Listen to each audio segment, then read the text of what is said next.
Welcome back. We've spent the last couple of minutes getting into the world of an erudite scholar, a social mobilizer, former Minister for Agriculture and Natural Resources, Minister of Information and Culture, former Minister of Cooperation and Integration in Africa, and former Minister for Information and National Orientation, not to forget PDP Chieftain, Professor Jerry Gana, CON. Yeah. Thanks for staying with us. Thank you very much. So let me ask, did you have any problems, trying to balance your faith with politics? A lot of Nigerians will say that politicians are natural liars.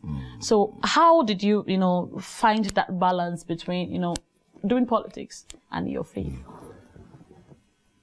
I thank God that I've been tremendously helped by my spiritual convictions. As someone once put it, if it is not right, don't do it. If it is not true, don't say it. Simple but very powerful. We tried as much as possible never to tell lies to the public because you'll be found out. And so we've done our best, not to say we're perfect, but essentially over the years, people know that when we speak, we essentially speaking the truth.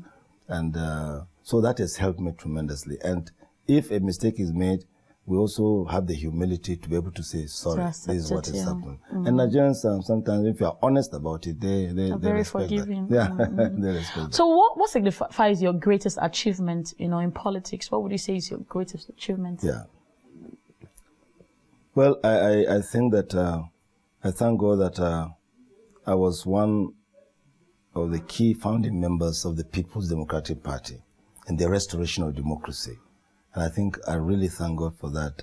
Dr. Alex Ekome, now of blessed memory, was the chairman of the small group that started the PDP. When we started, it wasn't really in that direction. We started the Institute of Civil Society to begin to really meet and discuss to say, look, when democracy is restored, what kind of society do we want to build in Nigeria? Which kind of party should we have? And because of the experiences some of them had in the prisons when they were thrown into prison after the Second Republic collapse, here were the progressives and the conservatives in the same prison. So they had to unite. It seems as if the whole thing now is really those of us who believe in democracy and those who are in the military. So we essentially therefore started those early days, and thank God that very distinguished leaders, that Chief Solomon La, Mala Adamu Chiroma, Elijah Abubakar Remi, Dr. Alex Ekome, those four, we then started a small meeting. Then it grew to a group of about 7, 8 of us, because they now brought in Chief Bola Ige. Okay. And then Alhaji Sule Lamido from Kano. And then Senator Dr. Yocha Ayu. And then Senator Francis Ella, I think he's from Rivers. So we used to meet actually in the home of Dr. Ekome in Lagos, and the office of Senator Francis Ella. Okay. Then, during those days of the challenge, during the Abacha regime, there was a need when he now wanted to succeed himself. We were challenged, those of us who come from the northern part, that this issue is better challenged from home. So we now met in Kaduna in the home of Elijah Adamu Chiroma. 18 of us signed that letter, because the meeting ended up saying we should write a letter to tell General Abacha that you ruin this democratic restoration if you are now candidate of all the 5 parties. What does that mean? So that became the G18, largely northerners. Then, because of the reception it got nationally, powerfully, people liked the courage, the faithfulness, the patriotism, to be able to really write this letter and give to our own brother that, no, this is not right. So Dr. Ekome now convened a national meeting in Mainland Hotel. I remember it very clearly, in Lagos. And with essentially a representative from each of the 36 states. But the night before we met in Lagos, Remy was picked up, Alhaji Remy, of blessed memory, and taken to Maiduguri, I think somewhere in Borno State. And then Remy was taken to Ilorin. Okay. And Sule Lamido also was taken up. And he was taken to Maiduguri. So the two of them missed the meeting. Only 34 of us signed the letter. Hence the G34. Oh, should have been okay. G36 actually. The G34 became a rallying point. And so we now transformed.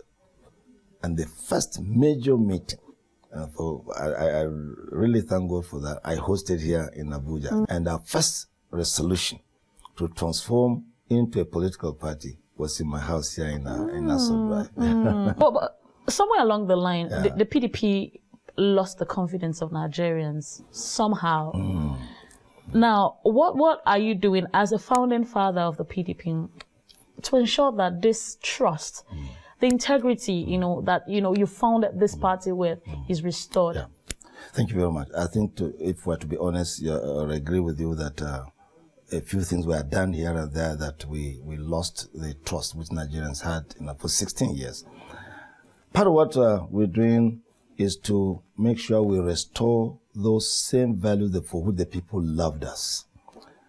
And that's why I stood with a number of us, stood very, very firmly against Alhaji Modu Sherif, senator. I didn't have any, but the principles that brought him in, the things he stood for, say, this cannot happen here. And I was so strong about it.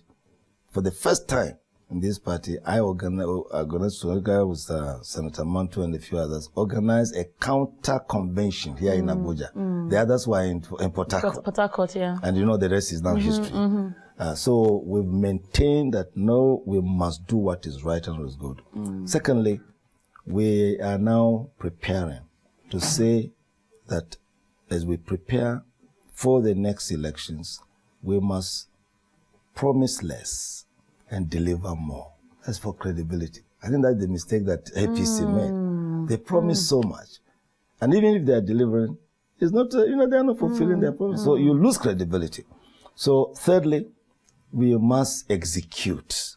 I think we talk too much in Nigeria, in the sense that we have plans there. But the Nigerians are watching. It is what you do. Get things done. Leaders must get things done. People want their economy to transform education, transform health, transform the rural sector, transform the economy, transform the industrial base. Nigeria is a rich country. We have no business being poor people.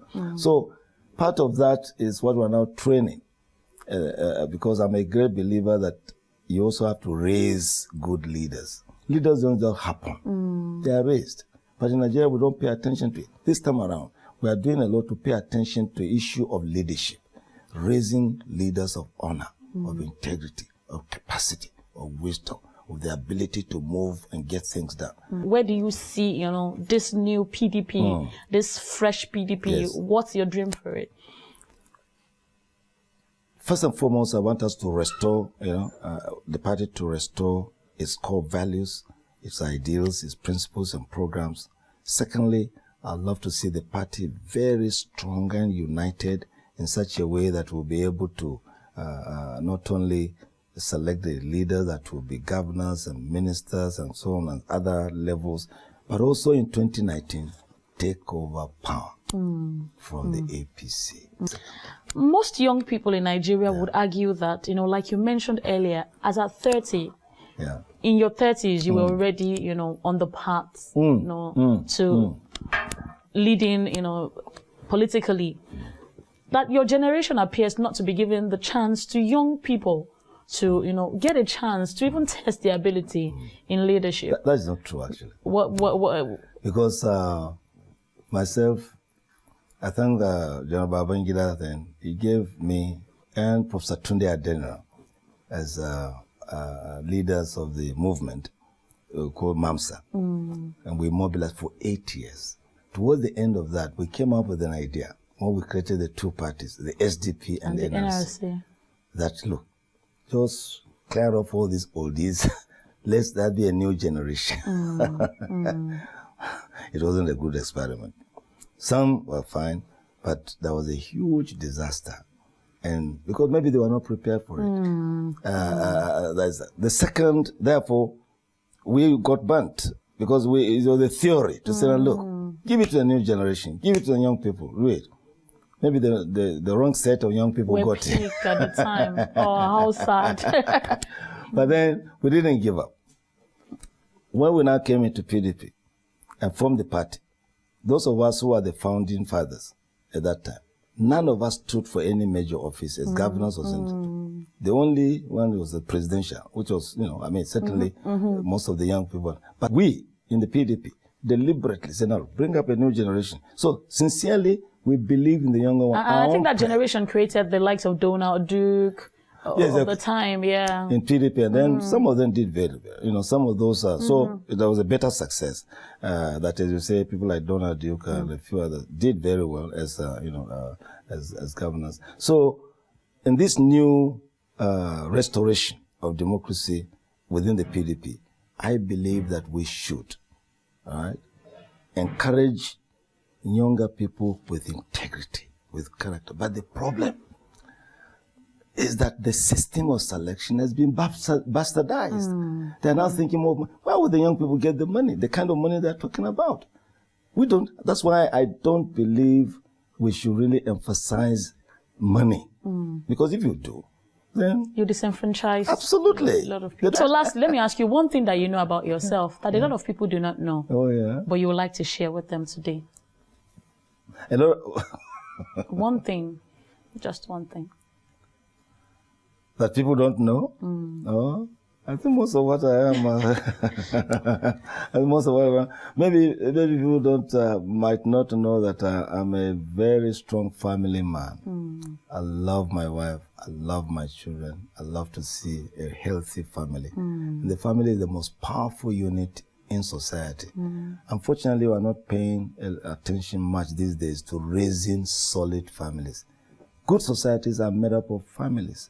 So I love family life.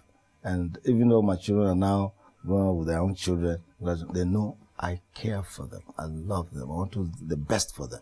And beyond that, beyond my own blood children, I have raised a whole network of sons. The person who brought you here today is my son. And I'm proud of him. The day he gave me the honor to go and ask the hand of the lady he's married to now. And I took myself, I was minister there, and went to Nsukka to ask the family. I remember that with joy. Incredible. Yes. All right, thank you very much, you, Professor, for coming on the show. It's been a delight speaking to you. Thank you very much, Joke. We have been speaking with erudite scholar, social mobilizer, minister in various parastatals. I can't begin to mention, the list is almost endless. And PDP chieftain, Professor Jerry Gana, CON. Thank you again for coming on the program. I think I've been introduced and interviewed today by a potential minister. Well, if you say so. That's how we started. Thank you very much for coming on the program. I wish you well. And thank you, viewers, for watching the show. Remember, you can keep up with us by sending your mails to the Sunday interview at tvcnews.tv. We'll be waiting to hear from you. Thanks again for watching. I'm Jokeli Jadu. Bye for now.